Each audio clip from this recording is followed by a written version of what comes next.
membuat rekayasa ataupun saran teknis tentang lokasi jalan tersebut. Baik. Nah, itulah rekayasa. Misalkan kita ada tamu-tamu agung datang ke Bengkulu, pejabat negara, seperti itu Mbak ya? Iya, betul. Atau ada kejadian luar biasa, di mana lokasinya. tabrakan beruntun misalkan. Betul Pak, ya? nanti kita menentukan kira-kira kalau di sini kita buat SRP sarana ruang parkir apakah memang layak, berapa kapasitasnya. Baik. Nah, itu biasanya kita ada dalam, kalau di pemerintahan ada analisis dampak lingkungan. Iya. Nah, kalau AMDAL-nya di bidang istilahnya ya. AMDAL-nya, kalau kami ada ANDALALIN, analisis dampak lalu lintas. Lalu lintas. Nanti mungkin nextnya kita bahas lagi ya Pak Fikri. Oke, tentang ANDALALIN. Mbak Ade, kita langsung ke Operasi Patuh. tema. Iya. Operasi Patuh. Betul. Kalau saya dengar operasi patuh tuh biasanya ya seperti zebra, nala dan sebagainya toh. Iya, Tapi Pak. di sini kok include ya, ada maskernya Ada 2 hal, pas ya. di saat kita lagi pandemi kayak gini. Betul, Dan Pak Fikri. ini terus terang jebret bener loh Mbak. Luar biasa ya Pak. Sangat luar biasa sekali. Kenapa? Masyarakat kita ini kalau dituntut kesadaran masih belum sadar-sadarnya. Masih belum sadar. Karena tingkat kepatuhan kita kan agak sedikit mengkhawatirkan. Iya. Dan ini dengan adanya operasi ini saya sangat mengapresiasikan sekali gitu loh. Kayak kemarin Brimob udah turun ke pasar, ke tempat pariwisata kan ya. Itu juga langkah yang paling bagus itu. Pak. Karena di kota-kota lain, Mbak, nggak pakai masker itu sudah jelas dendanya itu udah ada. Betul. Pergubnya udah ada. Nah, di kita kan pergubnya masih digodok. Belum ada. Betul, Pak. Kita masih sosialisasi, kita masih memberikan edukasi. Ya. Kalau di daerah Jawa, misalkan Bandung, Jakarta, Surabaya itu udah sangat ketat sekali. Itu bukan hanya hukuman fisik, bukan ya. Itu sudah dalam bentuk denda 200.000, 150.000, atau pilih bersihin kuburan. Iya. Atau tinggal tidur di rumah COVID atau rumah angker, Pak ya. Setuju saya. Jadi ada efek jerah gitu. Di Bengkulu kan kita belum ada pergubnya. Iya, Pak. Kata Pemprov kan lagi digodok nih. Iya. Kalau menurut Mbak Ade, Iya, Pak. masker ini dimasukin ke pasal berapa nanti itu? Kalau pasal mungkin nanti kita menunggu pengkajian dari ada pengkajian lagi ya. Pak, pengkajian. Oke. Apakah memang Jadi ini sekarang masih tetap sosialisasi ya Mbak ya? sosialisasi terus, Oh, masih sosialisasi. Jadi kita langsung ke operasi patuh ya Pak Fikri ya. Silakan, Mbak. Jadi kalau untuk kegiatan operasi patuh kami sampaikan kepada seluruh pendengar semua, operasi Patuh Nala 2020 ini. Kalau Nala itu memang diambil dari sandi Polda masing-masing Pak Fikri. Kalau di Bandung mungkin sebutannya operasi Patuh Lodaya. Nah, kalau kita karena jargonnya Nala, kita operasi Patuh Nala. Untuk patuhnya semua sama seluruh Indonesia di seluruh Polda. Ya, seluruh sampai ke kabupaten Mbak iya, ya. Pak. Tingkat seluruh desa kabupaten melaksanakan dan dilaksanakan oleh Satuan Lalu Lintas seluruh Indonesia, di mana kita mulai dari tanggal 23 Juni kemarin sampai tanggal 5 Agustus besok. Sedangkan untuk ini gabungan Mbak? Gabungan, ya Pak. Jadi gabungan di tempat sebelum pelaksanaan kegiatan operasi patuh kita sudah berkoordinasi dengan instansi terkait yang berada di bidang yang tadi saya sampaikan, perhubungan. Ada perhubungan, ya, ada 5 kepolisian, pilar, kesehatan karena ada kesehatan, kita juga benar, memasukkan pencegahan COVID di sini. Kemudian Denpom juga masuk Mbak? Ada Pak. Denpom dari TNI kita juga sudah masukkan, dan sebelum kegiatan ini ada praop, peralat, rapat dengan instansi terkait. Di situlah kita menyamakan persepsi apa saja kegiatan yang akan kita lakukan ke depannya. Harusnya tadi mungkin kalau ke depannya mungkin saya jalan lagi, tapi nanti bersama dengan dari dinas kesehatan kota. Nanti itu per wilayah atau per apa ini Mbak? Maksudnya apa, hari ini Teluk Segara, besok kecamatan Polsek ya Pak. Ya. Jadi kalau untuk pelaksanaan di lapangan, Polda juga melaksanakan, Polres melaksanakan, dan Polres jajaran juga melaksanakan. Jadi semuanya bersinergi ya? Iya Pak. Dan kegiatannya itu harus dilaporkan apa saja yang sudah dilakukan, Polres kota apa saja sudah dilakukan. Apakah operasinya sama halnya dengan operasi yang pada lazimnya ada pelang sedang razia, ada seperti itu? Iya Pak. Jadi kalau untuk patuh kan sebelumnya ini kita kalau operasi ini kita sebut operasi kepolisian. Jadi operasi yang pasti dilaksanakan tiap tahun. Jadi pertama kita melaksanakan operasi keselamatan dulu. Kita lebih memfokuskan kepada memberikan kegiatan edukasi, himbauan, preventif kepada masyarakat. Tapi penindakan di lapangan kita kurangin. Kemudian kita masuk lagi ke operasi patuh. Jadi ada peningkatan dari yang kemarin. Dari keselamatan kita ke operasi patuh. Tetapi untuk saat ini di masa pandemi ini dari pimpinan Polri juga menitipkan agar kita juga melakukan kegiatan yang bersifat preventif kepada masyarakat untuk masyarakat bisa melaksanakan SOP pencegahan COVID. Jadi titik beratnya di sini tetap edukasi, Mbak ya? Iya, Pak. Tetap edukasi. Iya, dan itu ada lebih banyak memberikan himbauan daripada kita melaksanakan penindakan. Sudah ada persen-persennya sendiri. Tetapi intinya kadang begini, Mbak. Iya, Pak. Ade, kita suka gondok pas ngeliat razia seperti itu. Iya. Masyarakatnya nyengir gitu loh. Dipinggirin. Bukannya takut, bukannya merasa bersalah, malah nyengir gitu kan. Kalau kita sering lihat di TV-TV kayak gitu kan. Ini gimana kalau mereka memahami? Dengan disuruh lebih marah ya, Pak. Bukan soal itu, minimal mereka ada muka penyesalan lah gitu kan. Setelah dinyatakan bersalah gitu, Pak ya. Ini kan banyak nyengir, banyak ngelesnya. Iya. Bahkan kalau ngelihat pulang razia udah ada kayak off-road aja tuh, terbang sana terbang sini kayak gitu kan, Mbak ya. Padahal itu sangat berbahaya, Pak. Banget. Iya, banget. Jadi kami sampaikan kembali, mungkin yang mendengar yang di rumah, jika memang menemukan ada kita melakukan razia di jalan, sebaiknya tidak usah takut, karena kalaupun misalnya dari sebelum kegiatan razia, Pak Fikri, kita sudah menyampaikan informasi lokasi yang akan dilakukan razia. Ya, biasanya tuh di grup-grup WhatsApp itu udah keluar tuh semua share-nya tuh kan ya. Saya kirim juga lokasi dari jam, tanggal, itu semuanya. Jadi lebih transparan lah, Pak Fikri. Di lokasi itu ini, bukannya malah bumerang, Mbak? Tidak, Pak. Jadi takutnya orang pengen ke KZ Abidin, wah ini di Suprapto nih razia nih. Dia nggak pakai motor. Kalau misalnya dia lengkap sih dia nggak masalah, Pak. Jadi intinya pemberitahuan dulu kepada masyarakat sebelum kita melakukan penindakan. Kalaupun masyarakatnya tidak mengetahui, setidaknya mereka lewat di situ yang pasti yang sudah lengkap semua. Kalau kita lihat jumlah yang lewat sudah banyak dan lengkap, berarti apa yang kita sampaikan itu sudah berhasil. Sudah masuk ke titik pemahamannya ya, Mbak ya. Itu, Pak. Pernah ada survei nggak sih, Mbak?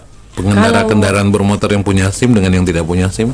Kalau yang punya SIM rata-rata sih punya, Pak. Cuman masyarakat ini kadang mungkin lupa, karena memang dendanya juga berbeda.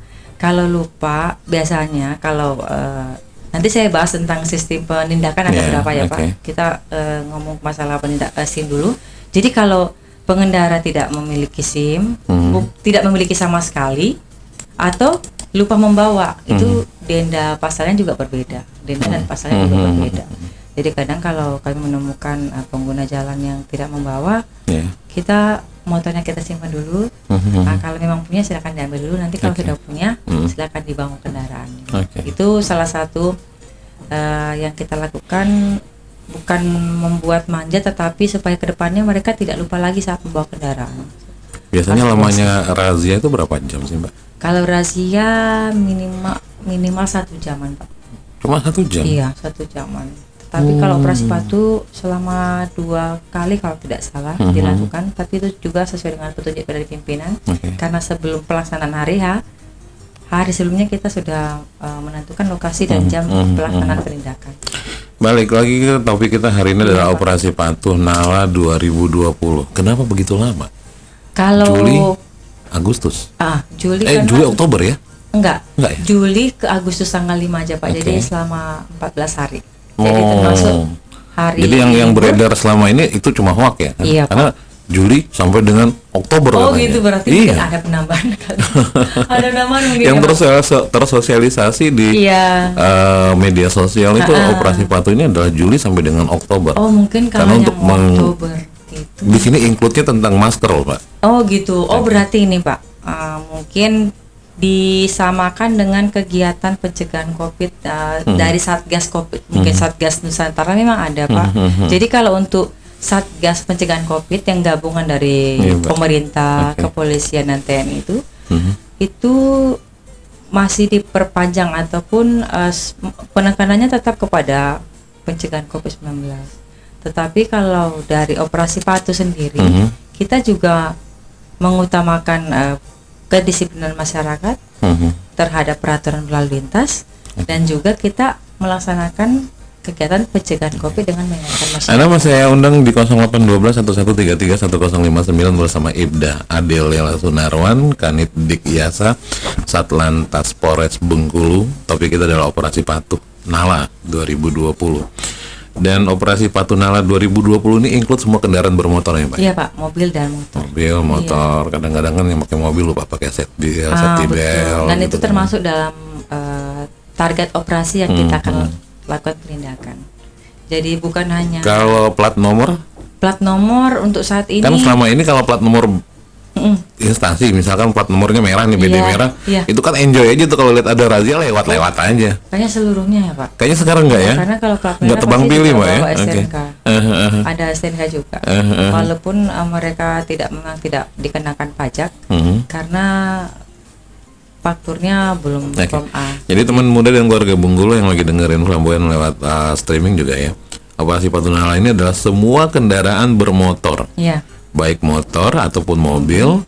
Tidak ada khusus, tidak boleh jadi tidak ada pengecualian ya. Tidak ada pengecualian. Tidak ada pengecualian. Maukah itu BD merah BD kuning ataupun BD plat hitam ataupun tetap ya. Tetap seluruhnya. Selagi Anda mempergunakan jalan raya betul. di seluruh Indonesia di saat Operasi Patuh Nala ini, kalau Anda tidak bawa kelengkapan, otomatis Anda akan terjadi ngerazia. Iya betul. Makanya tugas saya harus setiap hari memberikan informasi kepada masyarakat agar masyarakat mengetahui tentang adanya operasi patuh gitu Pak Fikri.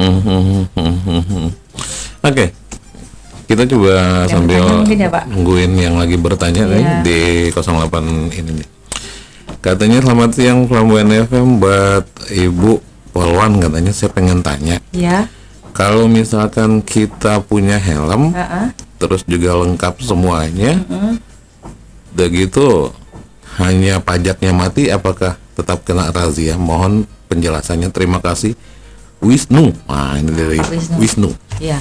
Kalau untuk boleh tidak ditilang, boleh Pak. Kita boleh menilang. Karena karena belum bayar pajak. Kalau kendaraan dinyatakan belum bayar pajak, berarti STNK yang digunakan itu tidak valid. Tidak valid. Seperti karena itu. Ada persepsi di masyarakat bahwasanya pajak kendaraan itu bukan urusan kepolisian. Itu adalah urusan Dinas Pendapatan Daerah gitu kan. Sedangkan untuk di Samsat sendiri sistem administrasi satu atap itu di situ ada 3 instansi. Iya benar ya, di situ ada. Harusnya masyarakat mengerti bahwa kepolisian di situ gunanya untuk identifikasi dan registrasi.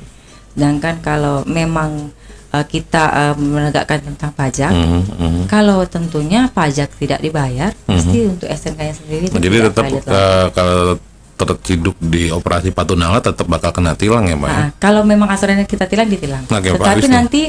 Tapi kalau kegiatan untuk yang Nala ini Pak Fikri, untuk penindakannya kita ada beberapa.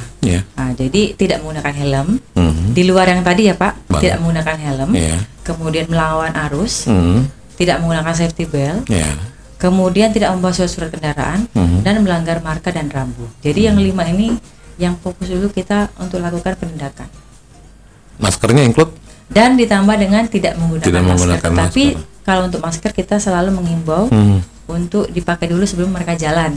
Jadi misalnya nih tidak pakai masker nih, kita hentikan, dipakai dulu. Misalnya belum bawah mungkin kita penginkan dulu kendaraannya, silakan dicari dulu baru jalan seperti itu. Karena kita nggak ada penindakan jumlah tilang atau berapa yang harus mereka bayar seperti itu. Sekitar kita memberikan himbauan. Barangkali nanti kalau ada payung hukumnya yang sudah digodok oleh Pemprov itu lebih ada ininya kali ya Mbak ya? Kalau untuk sekarang mungkin karena pemerintah masih memperhatikan di masa pandemi ini ya Pak, banyak masyarakat yang terdampak dengan COVID ini, mungkin masih memperhatikan seperti itu.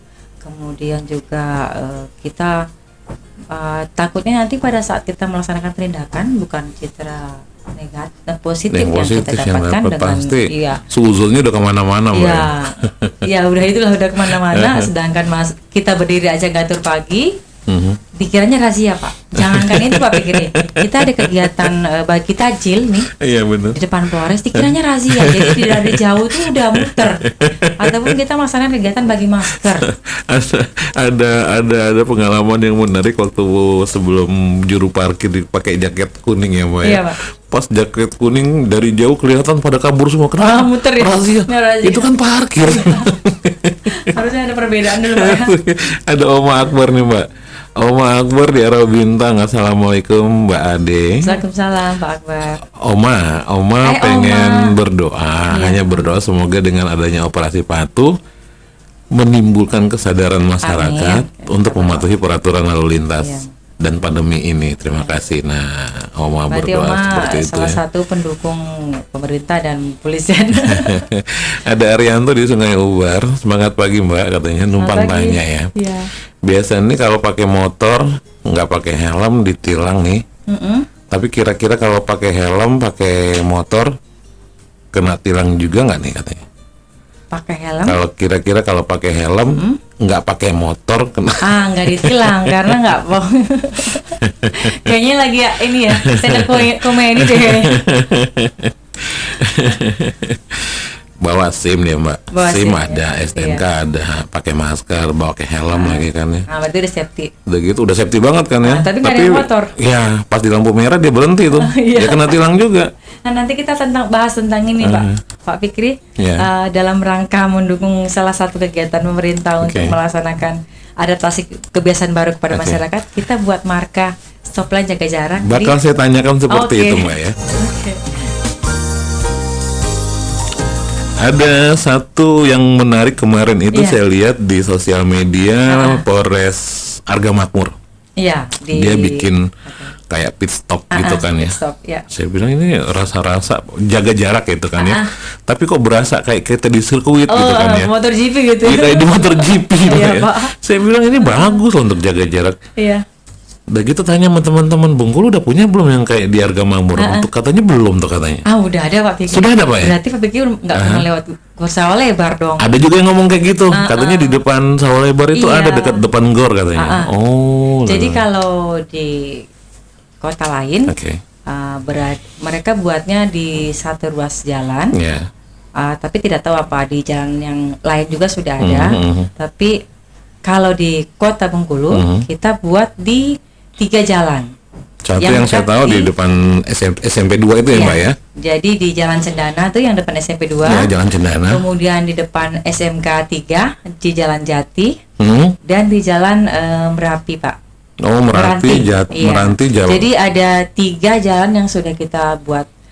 Kalau dari itu namanya apa sih Mbak? Stop line jaga jarak. Stop line, Stop line jaga jarak jarak. ya, kayak motor GP gitu Iya kan ya. Pak. Jadi kalau Saya takutnya bukan apa nanti setelah masuk dibikin semuanya, pas lampu merah berhenti nanti ada umbrella girl-nya gitu Oh kan. gitu. Ini umbrella. Pas lampu merah Jadi ya. payungnya mana gitu. Mungkin kalau kita Itu gunanya untuk tetap jaga jarak seperti Iya itu. betul Pak. Untuk jaga jarak dan untuk kendaraan motor silakan menempati stop line yang sudah dibuat. Stop line yang sudah dibuat. Tetapi yang mobil silakan berada di belakang. Kita ada batasnya. Mbak saya pengen tanya penasaran banget loh Mbak Iya, ya. Pak. Lampu merah itu berapa detik sih Mbak? Kalau di sana di Gor Sawah Lebar itu kemarin sebelum kita pasang stop line 30 menit. Maaf 30 detik. Jedanya 30 detik dari lampu merah ke 30 hijau detik. ya. Iya. Itu sama tetapi- dengan semua lampu merah nggak Pak? Itu beda-beda Pak. Oh, Beda-beda. beda-beda. Jadi untuk yang kenapa kemarin saya tanyakan berapa detik? Karena saya tanya ke Pak Kabid Sarpras Ya. di perhubungan kota karena Ya. memang kita udah ada manajer dan memang kemana-mana sering bergabung apapun kegiatan jalan kita sering komunikasi. Pak bisa nggak lebih lama? Karena pada saat kendaraan sudah maju di depan. Belum full di Iya, depan motor udah lampu hijau Iya. gitu, maksudnya biar maksimal. Bisa Mbak kita rubah, jadi sekarang dimajukan jadi sekitar 40 detik sampai 45 detik, Nggak sampai 1 menit ya Mbak? nggak sampai 1 menit. Tetapi ada juga lokasi jalan yang lebih lama. Kenapa Pak Fikri? Mungkin di daerah situ simpangnya lebih banyak, Lebih seperti rumit di gitu simpang kan? 5. Iya, oke. Cuman untuk domainnya di sana itu Dinas Perhubungan Provinsi Pak. Kalau yang di Sawah Lebar memang untuk kota. Jadi iya. mungkin masyarakat harus tahu juga memang untuk traffic light yang ada di Kota Bengkulu ini, walaupun berada di kota, tetapi karena provinsi juga ada, dan memang untuk pembangunan dan perawatannya itu masih berada di Dinas Perhubungan Provinsi. Mbak, tahan dulu, ada satu dari Kepahyang. Ya. Arista di Kepahyang, Bang Fikri sama Mbak Ade ingin tanya nih. Razia patuh atau masker dendanya 100 sampai 150.000. Yang ingin saya tanyakan, denda itu baliknya ke KSDA atau ke negara atau ke petugas yang sebagian teksnya hilang. Dendanya itu Mbak Ade udah bisa menangkap ya maksudnya pertanyaan. Ini lagi ada pembaruan pesannya. Apa petugas di lapangan mereka pakai masker di bawah hidung? Mohon penjelasannya Mbak Ana. Jadi yang dia pertanyakan pertama itu adalah dendanya itu denda masker atau denda tilang Mbak Fikri? Ini kan denda tilang kayaknya ya. Denda tilang ya. 100.000 sampai 150.000. Yang ingin saya tanyakan, denda itu baliknya ke KSDA atau kas daerah maksudnya ya, ke kas daerah atau kas negara. Itu yang pertama. Yang kedua, petugas di lapangan mereka pakai masker di bawah hidung. Penjelasannya dong Mbak. Ada Arista di Kepahyang. Mbak Alisa, jadi langsung dijawab aja. Oke, silakan Mbak Ade. Langsung Pak ya? Iya. Jadi kalau untuk tilang itu langsung ke kas negara Pak. Langsung ya. Jadi kalau memang dulu ditulis secara manual, kita lebih ada inovasi dari Korlantas Polri. Kita melakukan dengan penilangan secara elektronik atau e-tilang. Jadi untuk mengurangi adanya pungli, meningkatkan SDM Polri juga yang menggunakan aplikasi yang berbasis Android. Jadi untuk data pelanggar kita sudah masukkan ke dalam HP yang berbasis Android. Kemudian ada aplikasi e-tilang. Data kita masukkan, nanti kita udah kerjasama dengan Bank BRI Pak. Jadi dari SMS nomor HP yang kita masukkan kepada pelanggar, itu nanti dikirimkan lewat brifa, kode brifanya ada kepada pelanggar yang melanggar, dan nanti pelanggar sendiri yang membayar ke Bank BRI.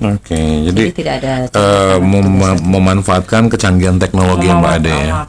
Kecanggihan teknologi untuk menghindari jangan ada dusta di antara kita. Pungli, jadi masyarakat yang melanggar sendiri yang membayar ke bank, kemudian tidak ada lagi uang titipan. Terus untuk barang bukti nanti juga ketika ada sita barang bukti apa, mungkin STNK ataupun kendaraan bermotor yang disita, setelah pelanggar membayar di Bank BRI sesuai dengan kode brifa, kemudian dari HP petugas sendiri langsung ada tanda bahwa pelanggar sudah melakukan transaksi pembayaran tilang. Jadi lebih fleksibel, lebih itu lebih menghindari fitnah di antara kita. Iya, Pak, itu jadi salah satu tujuannya, Pak. Masuknya adalah ke kas negara ya, Arista ya. Iya, ke kas negara. Nah, yang pertanyaan kedua ya, Pak, tentang petugasnya yang pakai masker di bawah hidung. Iya, betul. Kami selalu sampaikan ke rekan-rekan sebelum melaksanakan apapun kegiatan di lapangan, wajib menggunakan masker. Kalau kegiatan itu misalnya memberikan ataupun agak seperti bersentuhan dengan masyarakat, sebaiknya menggunakan sarung tangan. Jadi kita memberikan contoh dulu kepada masyarakat. Mungkin kalau yang berada di bawah hidung, mungkin lagi ngomong, mungkin itu agak longgar mungkin maskernya, tetapi sebaiknya dinaikkan kembali. Mungkin Mbak Rizka bisa langsung negur juga, nggak apa-apa. Nggak apa-apa ya Mbak, asal sopan ya Mbak. Nggak apa-apa. Terus pemakaian masker kan sebelum pandemi kan Polri instansi salah satunya sudah Pak, sudah menggunakan masker, apalagi yang di jalanan ya Mbak ya, mengatur lalu lintas itu pakai masker. Dan Polri juga sudah punya masker khusus ya Mbak ya. Pak. Jadi pas ada pandemi ini udah nggak canggung lagi kayak kita yang nggak pernah pakai masker tiba-tiba pakai masker. Emang pertama sesak sekali ya. Iya Pak. Oke Mbak, harapan Mbak Ari ini nih, harapan Mbak Ade harapan Mbak Ade tentang operasi patuh yang di Bengkulu ini dari Juli sampai Agustus ya Mbak ya? Tanggal 23 Juli 14 sampai cuman ya, Agustus, 14 hari. 14 hari Pak. Harapan Mbak Ade. Siap Pak. Jadi semoga dengan ada operasi patuh ini, namanya juga operasi patuh ya Pak Fikri, meningkatkan kepatuhan masyarakat terhadap peraturan berlalu lintas. Itu kemudian ya itu intinya Pak. Jadi masyarakat tidak patuh itu karena ada petugas, tetapi memang karena kesadaran bahwa kalau saya tidak menggunakan helm saya bisa kecelakaan dan kepala saya mungkin lebih terjadi fatalitas apabila terjadi kecelakaan seperti itu. Jadi kesadaran itu tidak timbul ketika polisi bertugas di jalan ataupun karena ada operasi atau razia. Tetapi memang ketika keluar berkendara tidak safety itu terasa tidak enak. seperti ada yang kurang. Nah, itu berarti sama halnya kita kesadaran udah lebih ya, tinggi. sama halnya dengan kita mau edukasi bahwasanya masker sekarang ini bukan kewajiban tapi adalah kebutuhan. Sebagai kebutuhan. Jadi membiasakan masyarakat beradaptasi dengan kebiasaan Jadi baru. jangan sampai new normal ini dianggap situasi udah normal. ya. Itu yang Karena harus kita rubah. Yang harus kita belokkan seperti itu. Betul, Di persepsi masyarakat Iya. new normal ini adalah kembali ke selera asal. Betul. Sebenarnya new normal ini bukan seperti itu ya, Mbak, Sangat ya. jauh dari Yang kata diinginkan gitu iya, kan betul, ya. Pak. Tatanannya kehidupan normal Iya. ini adalah dengan mematuhi seluruh peraturan yang ada, Pencegahan protokol COVID. kesehatan Iya. dan juga peraturan lalu lintas. Iya, Untuk Pak. menjadi seorang warga negara yang baik, negara nggak minta banyak-banyak kok. Cukup Betul. untuk taati peraturan lalu lintas yang diberikan, Anda sudah tertib menjadi aja. warga negara yang baik gitu Iya, Mbak, ya. Pak, benar. Jadi sebelum masuk ke operasi patu ini tetap disosialisasikan Mbak, Iya, ya. Pak. Hari ini KZ Abidin, Iya. nah, besok Di- Jalan M Hasan dan Iya. sebagainya. Jadi kalau lebih untuk mengetahui lebih jelasnya untuk pendengar semua yang punya Instagram, silahkan di follow Instagram Satlantas Polres Bengkulu Satlantas Polres dan Bengkulu. Ditlantas Polda Bengkulu. Di situ setiap hari ada lokasi-lokasi di mana titik penindakan pelanggaran yang akan dilakukan oleh petugas. Jadi, Jamnya juga sudah ada. Update-annya terus itu ya Mbak ya. Update-nya ada Pak tiap hari. Jadi kemajuan teknologi ini keluarga Bengkulu kalau disingkapi dengan bijaksana, Anda juga bisa membantu Anda loh. Yang saya takutnya setelah dikasih tahu di sini bakal razia, Hindari. itu kan pesan berantai Mbak. Iya. Pesan berantai itu saya masuk ke WhatsApp itu beberapa kali tuh. Iya. Razia di sini, razia di. Itu bukannya malah memanjakan para pelanggar. Ini seperti Dari nggak boleh dilewati ya. seperti mata pisau yang dua sisi itu Iya. loh Mbak ya. Dan untuk sekarang mungkin karena pertimbangan pemerintah, dari kepolisian juga masih sangat prihatin terhadap masyarakat yang sangat-sangat berdampak terhadap. Mbak lagi dari Kepayang ini Mbak. Iya, yang Mbak Kepayang. Ada Ayah Abi di Kepayang. Oh, Ayah Abi. Mbak Ade pengen tanya, Iya. bagaimana cara kita mengetahui kalau razia itu resmi atau tidak? Soalnya ada razia yang malam mau maghrib, tolong dong penjelasannya Mbak. Ini daerah Kepayang tuh. Oh gitu. Kalau untuk kalian Kita sekarang, pengen mengetahui razia itu resmi atau enggak tuh iya, gimana benar. Mbak? Kalau untuk stasioner Pak, biasanya kami sebutnya stasioner. Mungkin yang tadi Pak Fikri bilang ada tulisan di sini ada pemeriksaan kendaraan. Ya. Nah, itu bentuknya seperti pola penindakannya secara stasioner. Jadi ada sebelum lokasi penindakan ada petugas dulu yang memperlambat kendaraan. Kemudian Ada pelangnya ya. lagi ada pelangnya. Kemudian kita ada pemeriksaan, kita diarahkan lebih ke kiri biar nggak macet. Nah seperti itu stasioner. Kalau untuk hunting system itu petugas yang lagi melaksanakan patroli kemudian menemukan pelanggaran itu bisa langsung menindak. Petugas yang mobile, Petugas, ya. yang mobile itu yang keliling, Mobile. itu bisa menindak Bisa Mbak ya. Pak. Oke, Dan siap. itu memang mereka ada sprintnya. Nah, Ayah Abi itu ada surat Ada perintahnya surat tuh. perintahnya. Boleh ya. juga ditanyakan. Tapi Oke. mungkin mana surat perintahnya mungkin mungkin cara penyampaiannya juga bisa bukan lebih baik tapi mungkin petugasnya juga ketika disampaikan secara baik dia juga akan menjawab dengan baik ya Pak Oke. Fikri. Pasti mereka ada surat sprint tugas untuk Oke, melakukan oke, penindakan. siap. Seperti Dan itu. sebelum kegiatan tersebut 1 bulan sebelumnya kita sudah ada sprint. Jadi itu pun kita ada laporan kepada pimpinan lokasi mana yang kita lakukan hunting system ataupun lakukan stasioner. Jadi istilahnya tidak ada pemberitaan kepada pimpinan, mereka melakukan tersebut Pak. Nah, Ayah Abi, yang legal dan ilegal Anda sudah tahu. Yang ilegal itu misalkan dia melakukan razia dengan sendiri. Boleh Seorang dipertanyakan. diri melakukan razia, Iya. misalkan di Iya. paling pojok banget dekat Pojok, kuburan daerah gitu jebakan kan. ya. Daerah jebakan Batman. Terus lokasi gelap ya. Karena oknum itu kan nggak boleh Pak. oknum kan di mana-mana itu sama Betul, ada betul, ya Mbak betul. ya. Dan Di mana-mana itu tetap ada Bapak oknum. boleh tanyakan, takutnya itu bukan polisi. Ya, Silakan banget. ditanyakan, bukan karena apa tidak mempercayai petugas, Oke. tetapi menghindari adanya oknum yang memanfaatkan situasi. Banget. Nah, jadi karena tahu ada operasi patuh, seolah-olah mereka petugas, tetapi yang jelas kalau untuk hunting system itu pasti berdua Pak. Oke. Jadi ada yang memperhatikan kendaraan dan ada yang melakukan Penilangan gitu. penilangan, Oke. tidak seorang diri. Seperti itu ya Ayah Abi ya yang membedakannya. Ada Alvin di Bengkulu Tengah. Iya Pak Alvin. Alvin berharap hukuman di Bengkulu jangan pandang bulu, jangan karena anak pejabat nggak dihukum cuma karena takut Jadi Alvin berharap tegakkan hukum dengan seadil-adilnya. Wah. Jadi yes, sekarang jawabannya, Pak. Yes, kalau kata Mbak Ade ya. Jadi sekarang itu tinggal di kita nih masyarakat Bengkulu, pengguna kendaraan bermotor, mobil ataupun motor, untuk mematuhi rambu-rambu lalu lintas yang ada di Bengkulu. Alhamdulillah Bengkulu belum sepadat daerah Jawa soal kepadatan penduduk kendaraan bermotornya. Betul, ya Mbak ya, belum sepadat di daerah Jawa. Di Bengkulu juga saya jarang lihat razia yang motornya terbang-terbang gitu kan, yang kayak Jawa yang melawan arus, takut sama petugas. Jadi apabila nanti ketemu dengan petugas razia operasi Patunala ini, ada bannernya, ya jangan berusaha untuk kabur. Kabur pun juga percuma ya Mbak ya. Hadapi. Kalau Anda tidak membawa helm, tidak pakai membawa SIM ataupun STNK, ya konsekuensi dari perbuatan Anda ya harus Anda tanggung sendiri. Betul. Ini takut lewat masuk jalan tikus kemana-mana.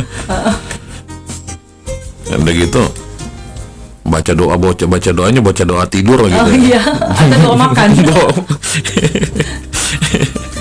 Mbak Ade, ini masih banyak yang ingin saya tanyakan. Cuma waktu juga nih Mbak ya, waktu juga yang memisahkan kita. Lain waktu, lain kesempatan, insya Allah kita akan ngobrol lagi. Yang pasti operasi Patunala 2020 ini serentak dilakukan seluruh Indonesia. Dari tingkat kota, provinsi, kabupaten, semuanya menyeluruh ya Mbak Ade. Iya Pak, seluruhnya sama. Harapan Mbak Ade buat para pendengar Flamboyan ini? Harapan saya untuk Flamboyan, seluruh pendengar Flamboyan, ada yang menyampaikan bahwa kalau kota yang beretika dan berbudaya, pastinya untuk etika berlalu lintasnya juga pasti dilaksanakan. Jadi kalau untuk kota yang dilihat atau dinilai masyarakatnya itu berbudaya dan beretika, lihatlah dari bagaimana caranya mereka bertata tertib di jalan raya. Setuju. Benar ya Pak ya? Setuju banget saya. Setuju lagi. Terima kasih Mbak Ade. Terima kasih sudah kirim SMS untuk 30 menit kita dengan Ibda Adelela Sunarwan, Kanit Dik Yasa Satlaras Polres Bengkulu. Dan kita akan lain kali akan ngobrol dengan topik-topik yang berbeda. Selamat siang buat semuanya. Saya Fikri. Patuhi peraturan lalu lintas.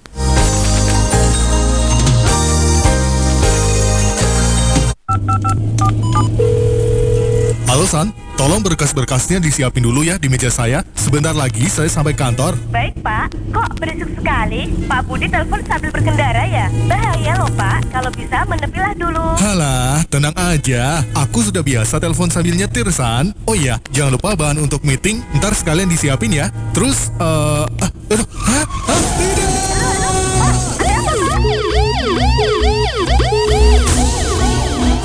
Sayangilah nyawa Anda. Jangan gunakan ponsel saat sedang berkendara. Berhenti atau menepilah terlebih dahulu sebelum Anda menggunakan ponsel. Karena jika tidak, bahaya pasti mengintai Anda. Iklan layanan masyarakat ini dipersembahkan oleh Radio Flamboyan 105.9 FM Bengkulu. Radio Flamboyan FM, radionya teman muda dan keluarga Bengkulu.